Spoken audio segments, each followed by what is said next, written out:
World War I, or the First World War, the 28th of July 1914 to the 11th of November 1918, was one of the deadliest global conflicts in history. It was fought between two coalitions, the Allies, primarily France, the United Kingdom, Russia, Italy, Japan, and the United States, and the Central Powers, led by Germany, Austria-Hungary, and the Ottoman Empire. Fighting occurred throughout Europe, the Middle East, Africa, the Pacific, and parts of Asia. An estimated 9 million soldiers were killed in combat, plus another 23 million wounded, while 5 million civilians died as a result of military action, hunger, and disease. Millions more died as a result of genocide, while the 1918 Spanish flu pandemic was exacerbated by the movement of combatants during the war. The first decade of the 20th century saw increasing diplomatic tension between the European great powers. This reached breaking point on 28 June 1914, when a Bosnian Serb named Gavrilo Princip assassinated Archduke Franz Ferdinand, heir to the Austro-Hungarian throne. Austria-Hungary held Serbia responsible, and declared war on 28 July. Russia came to Serbia's defense, and by 4 August, defensive alliances had drawn in Germany, France, and Britain. German strategy in 1914 was to first defeat France, then attack Russia. However, this failed, and by the end of 1914, the Western Front consisted of a continuous line of trenches stretching from the English Channel to Switzerland. The Eastern Front was more fluid, but neither side could gain a decisive advantage, despite a series of costly offensives. Attempts by both sides to bypass the stalemate caused fighting to expand into the Middle East, the Alps, the Balkans, and overseas colonies, bringing Bulgaria, Romania, Greece, and others into the war. The United States entered the war on the side of the Allies in April 1917, while the Bolsheviks seized power in the Russian October Revolution, and made peace with the Central Powers in early 1918. Freed from the Eastern Front, Germany launched an offensive in the West on March 1918, hoping to achieve a decisive victory before American troops arrived in significant numbers. Failure left the German Imperial Army exhausted and demoralized, and when the Allies took the offensive in August 1918, German forces could not stop the advance. Between 29 September and 3 November 1918, Bulgaria, the Ottoman Empire, and Austria-Hungary agreed to armistices with the Allies, leaving Germany isolated.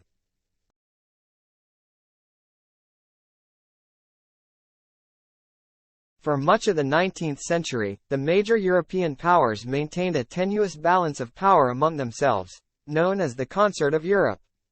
After 1848, this was challenged by a variety of factors, including Britain's withdrawal into so-called splendid isolation, the decline of the Ottoman Empire, new imperialism, and the rise of Prussia under Otto von Bismarck. The 1866 Austro-Prussian War established Prussian hegemony in Germany, while victory in the 1870–1871 Franco-Prussian War allowed Bismarck to consolidate the German states into a German empire under Prussian leadership. Avenging the defeat of 1871, or revanchism, and recovering the provinces of Alsace-Lorraine became the principal objects of French policy for the next 40 years.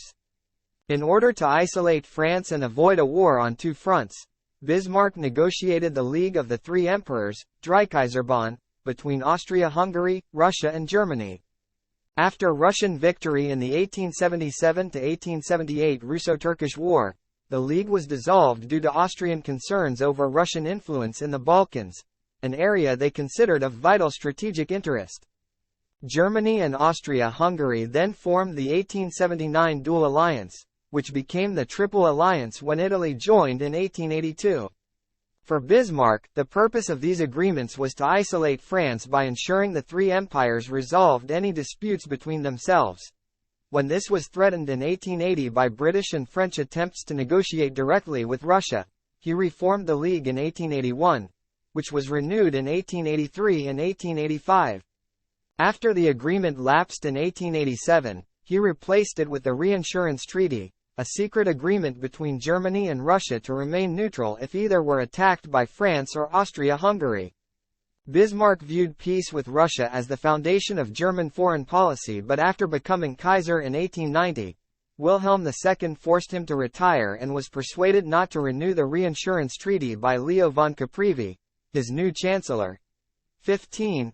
This provided France an opportunity to counteract the Triple Alliance, by signing the Franco-Russian alliance in 1894, followed by the 1904 Entente Cordiale with Britain, and the Triple Entente was completed by the 1907 Anglo-Russian Convention. While these were not formal alliances, by settling long-standing colonial disputes in Africa and Asia, British entry into any future conflict involving France or Russia became a possibility. German industrial strength significantly increased after 1871, driven by the creation of a unified Reich, French indemnity payments, and the annexation of Alsace-Lorraine. Backed by Wilhelm II, Admiral Alfred von Tirpitz sought to use this growth in economic power to build a Kaiserliche Marine, or Imperial German Navy, which could compete with the British Royal Navy for world naval supremacy. His thinking was influenced by U.S. naval strategist Alfred Thayer Mahan, who argued possession of a blue water navy was vital for global power projection. Tirpitz had his books translated into German, while Wilhelm made them required reading for his advisors and senior military personnel. However, it was also an emotional decision, driven by Wilhelm's simultaneous admiration for the Royal Navy and desire to outdo it. Bismarck calculated that Britain would not interfere in Europe so long as its maritime supremacy remained secure, but his dismissal in 1890 led to a change in policy and an Anglo-German naval arms race. 20. Despite the vast sums spent by Tirpitz, the launch of HMS Dreadnought in 1906 gave the British a technological advantage over their German rival which they never lost. Ultimately, the race diverted huge resources into creating a German navy large enough to antagonize Britain, but not defeat it. In 1911, Chancellor Theobald von Bethmann-Hollweg acknowledged defeat, leading to the Rüstungswende or armaments turning point, when he switched expenditure from the Navy to the Army. This decision was not driven by a reduction in political tensions, but German concern over Russia's recovery from defeat in the Russo-Japanese War and subsequent 1905 Russian Revolution.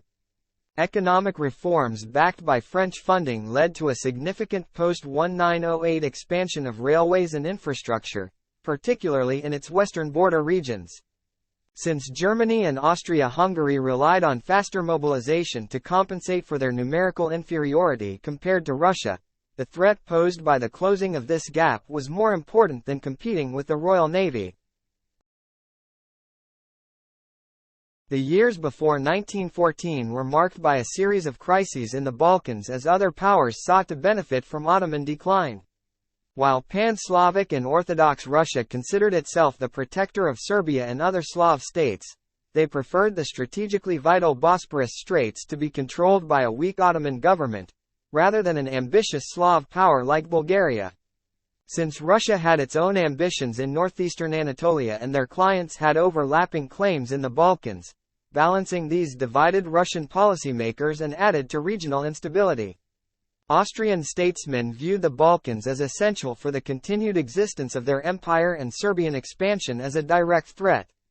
The 1908–1909 Bosnian crisis began when Austria annexed the former Ottoman territory of Bosnia and Herzegovina, which it had occupied since 1878. Timed to coincide with the Bulgarian declaration of independence from the Ottoman Empire, this unilateral action was denounced by the European powers, but accepted as there was no consensus on how to reverse it. Some historians see this as a significant escalation, ending any chance of Austria cooperating with Russia in the Balkans while damaging relations with Serbia and Italy, both of whom had their own expansionist ambitions in the region. Tensions increased after the 1911–1912 Italo-Turkish War demonstrated Ottoman weakness and led to the formation of the Balkan League, an alliance of Serbia, Bulgaria, Montenegro, and Greece. The League quickly overran most of Ottoman Balkan territory in the 1912–1913 First Balkan War, much to the surprise of outside observers. The Serbian capture of ports on the Adriatic resulted in partial Austrian mobilization on 21 November 1912, including units along the Russian border in Galicia. In a meeting the next day, the Russian government decided not to mobilize in response, unwilling to precipitate a war for which they were not yet prepared.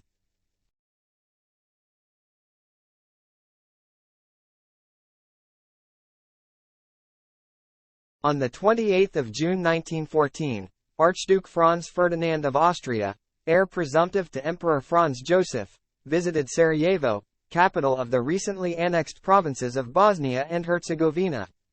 6 assassins, from the movement known as Young Bosnia, or Mlada Bosna, took up positions along the route taken by the Archduke's motorcade, with the intention of assassinating him.